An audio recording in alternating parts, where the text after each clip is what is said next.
Howdy. I'd like to talk about the MindRamp creative cycle. We're building on research that has been sort of generating over the course of over a century. Hermann Helmholtz was a scientist in the 18th century, and he began to recognize that when he was going through his own creative process in developing scientific theories, there were repeated patterns of activities that he saw, and he identified these three. Henri Poincaré, who was a mathematician, he added to it. There's a fellow named Graham Wallas out of England who finally put together 5 separate stages that have pretty much remained what creative researchers look at when they're talking about the creative cycle. We've looked at that and it makes a great deal of sense to us, but we've actually added 2 new pieces to that. And what I want to do is introduce you to that whole concept and talk about it, tell you about those 2 new pieces as well. Before I get into that, let me give you the idea is that there are 7 identifiable stages that we go through when we engage in a full creative process. Each one of them, we think, engages a different set of cognitive abilities as you go through. So it's very important for brain health. If you're going through this creative process, what you're doing is you're giving your brain a full brain workout. Now, this cycle works on different temporal levels. You can go through a cycle in a matter of seconds if you're solving a simple creative process. It can also almost take you across your lifespan. If you look at the life of Darwin and his creative cycle of coming up with the theory of evolution, and it wasn't until he was 50 that he actually wrote his book and he continued to work. You could look at the whole arc of your life in terms of the creative cycle, but they tend to be shorter and sort of project-based. We talk about 7 different cycles. You generally follow them in sequential order. But there's also a lot of circling back and going into the previous cycle if you've forgotten something. So let me go through just very quickly what we think those 7 phases of the creative cycle are. The first, which was identified by Poincaré, is the initiation stage. You've got to get started. You've got to get going. And it's during this stage that you're really setting your goal. You're making, you have an idea of where you are now, an idea of where you want to be, and some idea of the steps that are going to take you there. This involves mental imagery. You have an image in your mind of, again, where you are now, but a mental image of where you want to go. And this really focuses your attention on, of all of the things you could be turning your brain to, what's the sort of narrow focus that is going to get me where I want to go? So that's the initiation stage. Second stage was called saturation, and this is one that Hermann Helmholtz identified. Saturation, what does he mean by that? It's this idea of almost being like a sponge, and you're pulling in as much information as you can. It's the information gathering stage. It's the research stage. Every creative process has to go into that. You have to sort of figure out, how am I joining this conversation? What has gone on before me? What have people figured out? What are the unanswered questions? Where do I need to go? There's also a skill building component to saturation.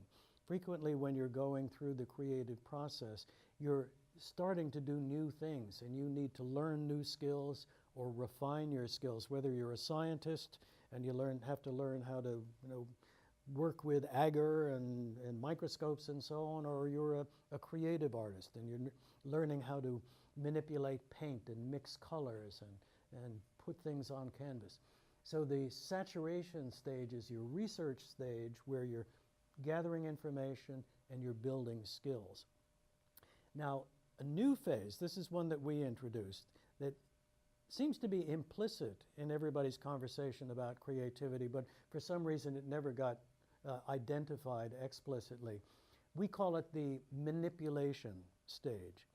Once you've gotten through the saturation stage and you pull together all of the sort of basic information, then you start playing with it.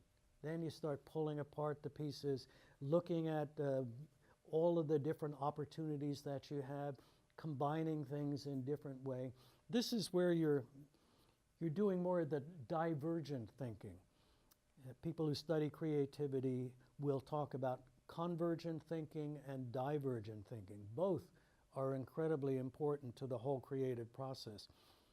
Saturation is the convergence. You're pulling stuff together. You're trying to find patterns. You're making the connections. But then the manipulation stage, you're juggling things around again. You always have to bring that back together to a convergence. Once you've gone through these initial stages, you've primed the brain, you've primed your unconscious brain to start thinking about these activities, even if you're not thinking about them on a conscious level. And then you get into the fourth stage, which is sort of famous in studies about creativity. It's called the incubation stage. And you've probably heard stories about Archimedes, who was charged with figuring out how to weigh the amount of gold in a crown. Did the goldsmith actually use all of the gold in the crown? He couldn't figure out how to do it until he was taking a bath, stopped thinking about it, and then suddenly it came to him, Eureka! He'd got it. And he apparently jumped out of his bath and dashed through old Syracuse naked, yelling, Eureka! We don't recommend that activity. But the point was he stepped away from the conscious deliberation where you're sort of putting all of your conscious focus on the problem. Let his unconscious mind do the work. Let that idea percolate up. This happens frequently. People will say they go for a walk and suddenly an idea comes to them, or they take a vacation, it comes to them. But it's important in terms of this whole thing to remember, you can't get to that point unless you've done the previous steps. You need to prime your brain with the goal. You've got to know what it is you're trying to figure out. You need to fill your mind with information. You need to have played with the different ideas, generated different options. When you do that, then your unconscious mind has the opportunity to come up with this eureka moment. That then becomes the next phase, which other people have identified, the illumination stage, this eureka, the aha moment. Now, going beyond that, another new phase that we introduced, again, is implicit in anybody's real discussion about the creative process, but for some reason they didn't identify it. This is an implementation stage. Once you've got this great idea in your head, when you've generated a lot of good ideas through the first phases of the cycle, and you've selected the one that seems to be the best option, you've got to make it manifest. You've got to speak it. You've got to tell somebody about it. You've got to draw a picture. You've got to create a plan, and you actually have to go and build it. And all of this is really done so that you can get to the final stage, the verification stage. This is really where you're testing the hypothesis that you've developed through the rest of the creative cycle. When you come up with a great idea, you think it's a great idea, you build it, you do a prototype. Does it actually work? Do people applaud? Do they find this pleasing? Does it get you the results that you want? And when you're going through the creative cycle, you are just as happy if it fails as you are if it succeeds, because, or you should be at any rate, because when you get through that cycle, you learn an awful lot about your hypothesis. If it fails, you know now, okay, that didn't work. I've got to go back somewhere in the cycle, figure out what alternatives I can do. What could I do wrong? If it succeeds happily, that tends to suggest yet another creative cycle that will take you even further. You've built this great prototype. How am I going to market it? How am I going to manufacture it? What's the next? This is prototype 0.10. What's prototype 0.2? So when you keep working in this cycle this way, it becomes a spiral, a creative spiral that keeps taking you further and further It's wonderfully, one of the reasons that creativity and the arts and science are so exciting is you never really are finished. You've always got tomorrow to look forward to, the next new challenge.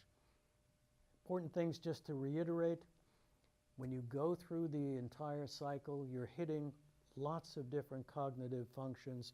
You're giving yourself, your brain, your body, a full body workout. If you're doing a creative challenge, if you're looking at creativity, frequently you can be mindful about where you are in this cycle. And if you're getting stuck, stop and take a look. Do I maybe need to go back to the previous step and pick that up?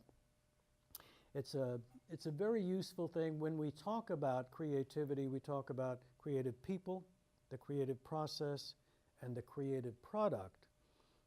We think of all of those three, the creative process is the one that we have the most control over and the one that we can improve most effectively. So I offer that to you for what it's worth and hope that you can use it and become more creative.